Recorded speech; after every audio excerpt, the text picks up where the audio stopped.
Morning, guys. It's Wednesday, May 7th, 5:25 a.m. Central Time. Grain markets are higher across the board this morning. July corn futures up 7.25 at 462.75. July soybeans up 13 cents at 1054.25. July Chicago wheat up 7.5 at 543.5. July Kansas City wheat up 5.5 at 543.5. July spring wheat is up 3.75 at 614.25. We've got a U.S. China headline. I think this is why the markets are higher this morning. Let's start there. So, U.S. China trade talks are set to begin this weekend in Switzerland. U.S. Treasury Secretary Scott Bessent and Trade Representative Jameson Greer will meet with Chinese officials in an effort to de escalate the ongoing tariff dispute. According to Bessent, the goal of the talks is to reduce tensions rather than finalize a comprehensive trade agreement. He described the current tariff levels as unsustainable, comparing them to a trade embargo. The U.S. has imposed tariffs of up to 145% on Chinese goods, prompting China to respond with retaliatory tariffs of 125% on U.S. goods. While President Trump has indicated a willingness to reduce tariffs, he has also maintained that the U.S. is losing nothing by limiting trade with Beijing. They're going to come together. They're going to talk. I think both sides want to talk is the way that it looks to me. I think that the tariff rates are unsustainable. This news was out after the close yesterday, but before the overnight open. So the grain markets opened higher and trade higher this morning. I believe mostly on this news that the U.S. and China are going to talk. And it's not only the grain markets, the equity markets, stock market is also higher this morning.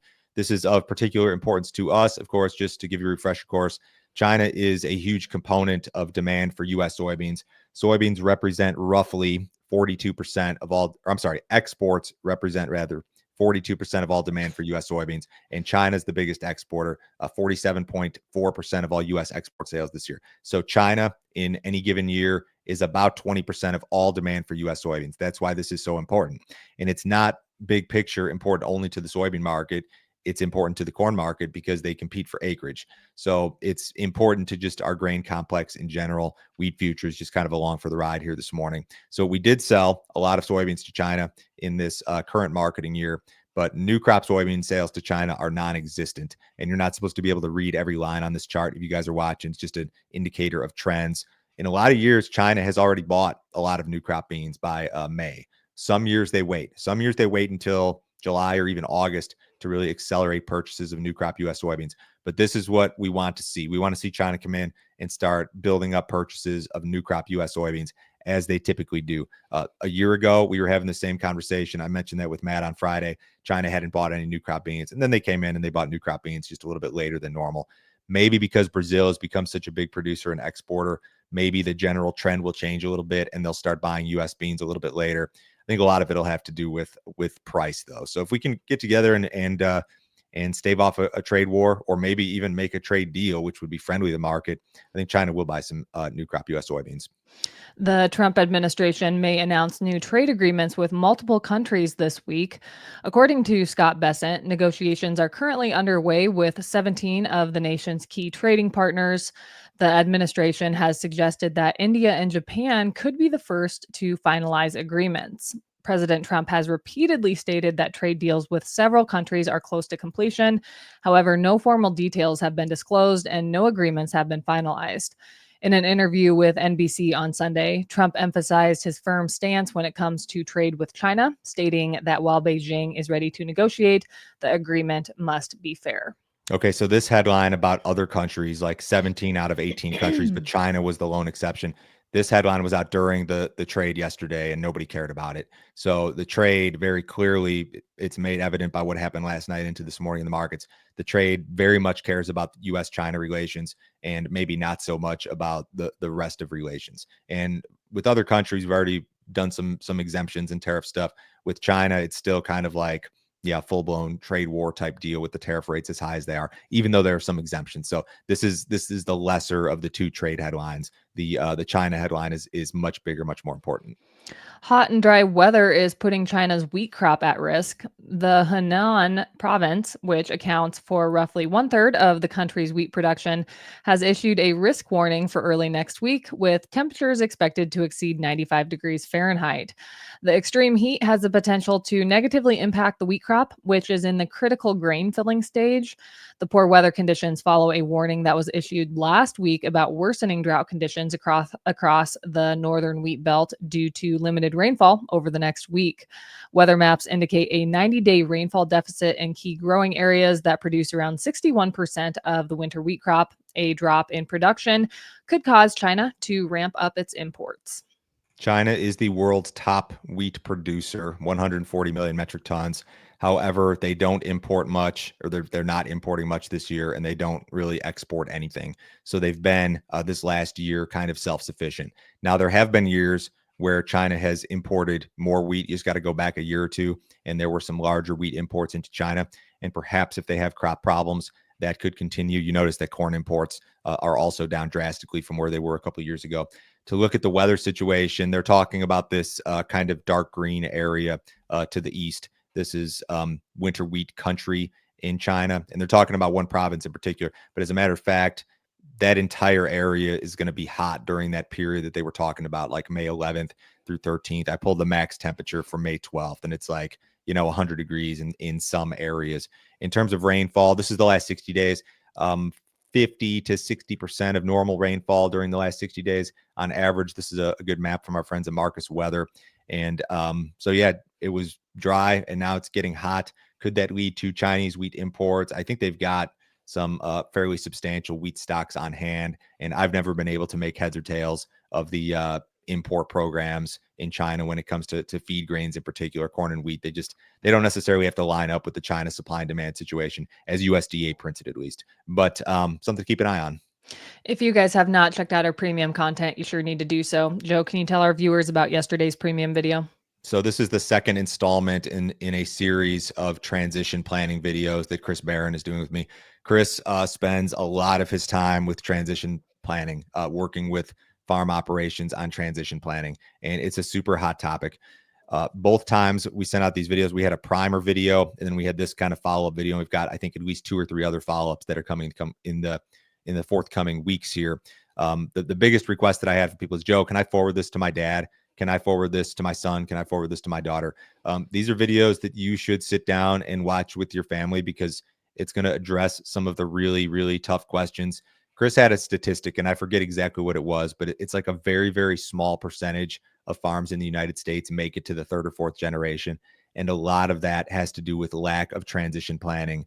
And if you're not planning, you're planning to fail in this sort of instance. So you want your farm to be around, for the 3rd, 4th generation. I think this is something that you need to watch. It's super valuable information. I've never seen anybody lay it out the way that Chris does with specifics and real world examples. If you guys want to see the premium stuff, go to standardgrain.com. You can sign up this morning. This is a $50 per month subscription. You can cancel at any time. No other fee, no other obligation. Nobody tries to sell you anything else. Just a ton of info direct from us. If you sign up this morning, I'll forward you this morning's email, which includes both of those transition planning videos. Also today, on a totally unrelated note, Brian Splitt's going to be on and he's going to run charts. And I think that given what's happened here the last week, the technical setup in corn, soybeans, wheat is very, very important and should be very interesting. Brian's the best at grain charts, best guy that I'm aware of that exists. So check this deal out, guys, and get on the email list. U.S. farmer sentiment improved last month despite the ongoing trade war. Purdue University CME Group Ag Economy Barometer Index rose to 148 in April, an 8-point increase from March. This gain reflects a more optimistic outlook among farmers regarding both current conditions and future expectations. However, farmers are still concerned about U.S. tariff policies. 56% of respondents indicated that current tariff policies will have a negative or very negative impact on farm income this year. Additionally, 53% expect the tariffs to make it more difficult to secure necessary inputs for their operations.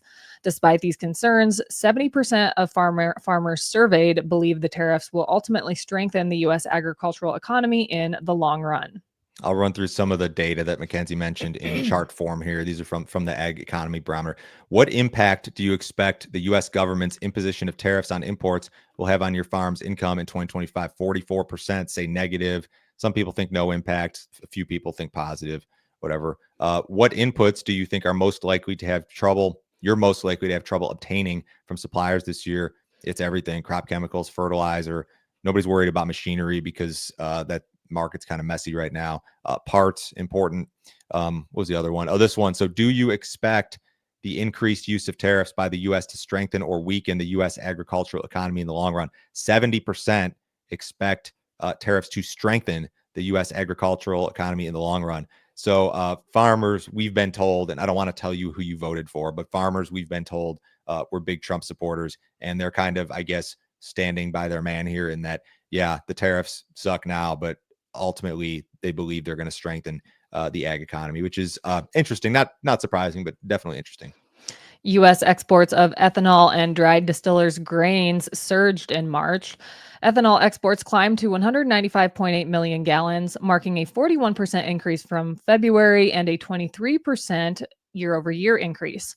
Cumulative ethanol exports for the first quarter reached 532.6 million gallons, up 19% compared to the same period last year. Meanwhile, the U.S. imported 1.6 million gallons of ethanol in March, primarily from Brazil. Total ethanol imports for the first quarter totaled 3.3 million gallons, 19% higher than last year. DDG exports were similarly strong, rising 21% in March to 1.03 million metric tons. For the first quarter, accumulated exports totaled 2.7 million metric tons, down 9% versus the same period last year. Strong ethanol exports are nothing new. We've been shipping a lot of ethanol out of the United States, which is a good thing. I mean, we've shown you guys every Thursday morning following the EIA report. We've been showing you those stocks charts, and there was a point there. They've come back down where ethanol stocks just a couple weeks ago were at like COVID lockdown levels, like they were way too high. So we very, very much need the export demand. And for the moment, the tariff situation has not really impacted ethanol exports, and we hope that it remains that way. U.S. production of sustainable aviation fuel is accelerating as new capacity comes online. From December 2024 to February 2025, production of other biofuels, which includes SAF, nearly doubled, largely driven by a surge in SAF output. Increased SAF investment is being driven by federal and state incentives, such as the Renewable Fuel Standard, federal tax credits, and state-level programs. At the start of 2024, SAF production capacity stood at just 2,000 barrels per day, supported by only 2 facilities. Today, capacity has expanded to approximately 30,000 barrels per day and is expected to continue to rise as more facilities come online. Despite this rapid growth, SAF is projected to account for just 2% of total U.S. jet fuel consumption in both 2025 and 2026. I am not smart enough to analyze this, but this is my biofuel expert, Pete Meyer, and this is what he had to say about the matter.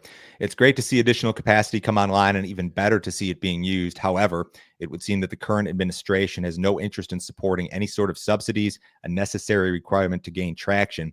The production increase is likely being used to meet EU regulations by carriers heading to Europe. Domestically, it will be a much more difficult task as major airlines announced cuts in service this week due to lagging demand, to say nothing of the fact that WTI continues to languish below the $60 level. We could really use some concrete policy here in the United States, and we just don't have it. Uncertainty on trade and biofuel policies is expected to impact ADM's profits this year. The agricultural trading giant projects its adjusted earnings per share for 2025 to range between $4 and $4.75, but expects results to land near the lower end of that guidance. This cautious outlook comes as the company reported its lowest quarterly profit since early 2020 on Monday. ADM, along with other crop processors, is awaiting key decisions from the Trump administration regarding biofuel blending mandates and tax credit guidance. In the first quarter, ADM's crushing profits fell sharply to $47 million, an 85% decline year over year. The drop reflects both rising industry capacity and increased competition from Argentine meal exports. ADM's having a tough time. Look at this chart from Bloomberg. ADM profits shrink to the lowest level since 2020. And then you look at their stock, I mean, the equity, the stock price looks terrible. I mean, this thing in 2022 is up at nearly $100 and you're at $48 this morning. They are struggling on a futures industry note, which is a very, very small piece for them. Probably, we've been told that ADM Investor Services, the clearing firm, is up for sale and probably will be sold. I think that's chatter, but I think everybody knows that. What did cattle prices do yesterday? Cattle were up marginally. Live cattle were 2 cents to 47 cents higher. Feeders saw gains ranging from 27 cents up to 72 cents, with the exception of the front month contract, which lost 37 cents. Box beef prices were higher. Choice was up $1.10 at 344.67, and Select was up $4.90 at 332.97. Outside markets, again, I believe we've got some U.S.-China optimism influence here. The Dow's up 250, the S&P's up 30, bonds are about flat, U.S. dollar's up a little bit. Crude oil is up 30 cents in the June WTI at 59.39. Have a great day, guys. We'll be back on Thursday.